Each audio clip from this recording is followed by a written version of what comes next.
5:07. Tuesdays quickly becoming one of my favorite days of the week because we get to check in with Michael Spurgeon, the city manager in Broken Arrow, for the BA Breakdown. Michael joins us live on the KRMG Evening News. How you doing, buddy? Skyler, I'm doing great. It's awesome to be on here every Tuesday to update folks what's happening in our great city. I want to start with something that I encountered last night. I was out doing a little storm chasing, and I was in Broken Arrow when I got word of a house fire. So I ended up speaking with some of Broken Arrow's finest police and firefighters out on a scene of a fire out there. And it made me think maybe we should talk a little public safety on the BA Breakdown. And since we have yesterday and then again tomorrow, we have these severe weather chances, let's talk about first responders and severe weather in Broken Arrow. We do this a lot with Tulsa, and I just want to be fair and say, hey, let's check on how BA does it. What is the plan out in Broken Arrow with the police and fire department when they are preparing and responding to severe storms and potentially the aftermath? Well, first and foremost, Skyler, it's all hands on deck, just like every community. Whenever there is severe weather in Oklahoma, it's not if, it's when we're going to experience it. It all starts with our emergency management director, Jamie Ott, who does an amazing job. We also have Major Tom Cooper from the police department, and they monitor the weather forecast, and they're providing, just like all communities do, an update periodically. Let us know once we go into severe storm weather mode. All of our public works department and public safety departments, which include the police and fire, they're prepared to respond and react based on the situation that it's given. So for the fire example, if necessary, we'll bring additional units on based on the forecast. We have trucks ready to remove people from flash flooding events if that's necessary. We have great relationships through our mutual aid agreements with fire and EMSs from our surrounding communities. The police, they work very closely. They're mainly our eyes and ears whenever there is a storm. They'll spot something and they'll go and turn it into dispatch. And then whether it's a street department that has to respond, the parks department, fire department, and we just coordinate our efforts through the dispatch and emergency management director, Jamie Ott. I hate to make this comparison because I just don't have the information for you guys yet, but in Tulsa, we hear lately that staffing and manpower is the biggest concern when it comes to the police department. What's staffing look like out in BA? Everything good, or do you need some people? The bottom line is it's an ebb and flow, quite frankly, both the police and fire. I mean, everyone reaches a point where they decide to retire. For example, right now, we are down 11 police officers and we're getting ready to start another academy. So we're always trying to make sure that we're staying ahead and staying up to our authorized strength. I mean, we're not having any issues finding candidates.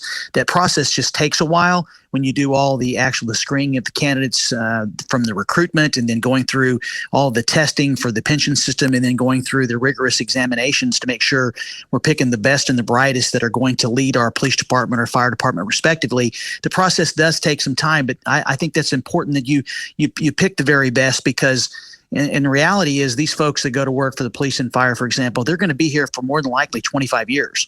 And so we take recruitment very serious, just like all communities do, to make sure we pick the very best because they are going to be called upon to do their job every single day.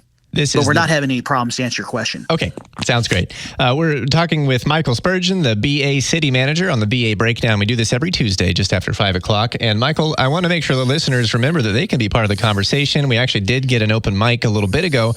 They wanted to ask you about some road construction. 209th as it gets near Hillside Walmart and 61st Street as in between Lynn Lane and County Line are horrid on our front ends. Any plans to do road construction on 209th and I guess over there on Albany too? Absolutely. In one word, that road or those 2 miles, it's a 2 mile stretch, and that resident is talking about 209th, which is also known as 37th Street, from Albany to Houston, are two roads or 2 miles of stretch of road that definitely need to be fixed by the city. The voters, thankfully, have approved in previous bond packages the funding for that. I can tell the resident and our community that the design is complete for both miles.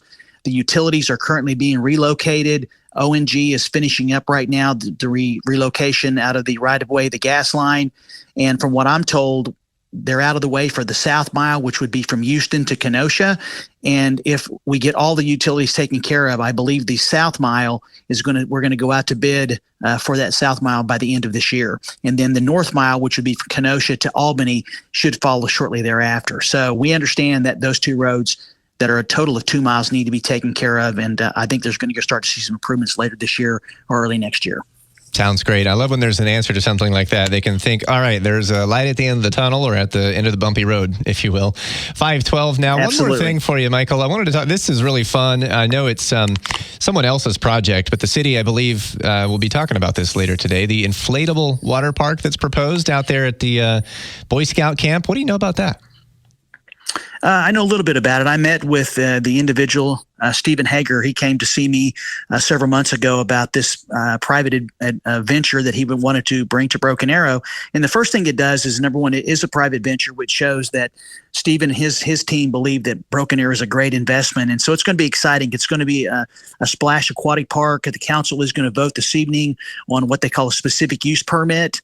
If in fact they approve that, the aquatic park is going to be open from Memorial Day through September, and it's going to be placed on the lake at the Jack Graves Scout Reservation just off of New Orleans near NSUBA. That is really cool. Look forward to seeing that soon, and we'll follow up tomorrow with that city council vote. But that's going to be our time for today on the BA Breakdown. Michael Spurgeon, the city manager in Broken Arrow, thank you so much. Thank you, my friend. Take care.